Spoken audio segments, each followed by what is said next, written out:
గిరి tea తాగుదాం పదా. తాగుదాం పదానా. ఎక్కువ బండి ఎక్కువ.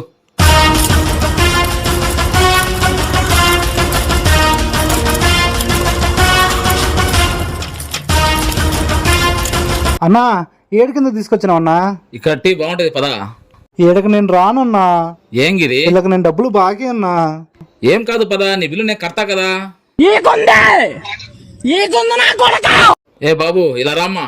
అన్నా ఏం తీసుకుంటావు అన్న? 2 టీ తీసుకురామ్మా. ఓకే అన్న, తీసుకోండి సార్ టీ. థ్యాంక్స్ మా.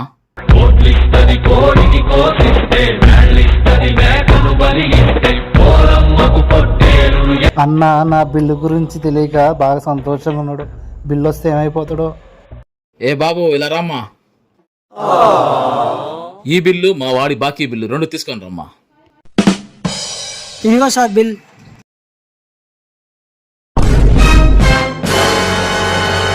అమ్మో బిల్లు చూసి భయపడినట్టున్నాడు. A few moments later. గేదె కుడిదైనట్టు తాగినవేందిరా, బిల్లు ఇంతైంది. ఇదిగో మా ఈ 2 టీ డబ్బులు తీసుకో. అదేంటి సార్, అతని డబ్బులు మీరు ఇవ్వరా? వాడేవాడు నాకేం తెలుసు బయట టీ టీ టీ అంటే పిలుచుకొని టీ తాపించిన. బాకీ ఉంటే కట్టేసుకోపోవాన్ని. నమ్మించి ముంచినారే దొంగ దెబ్బ తీసినారే.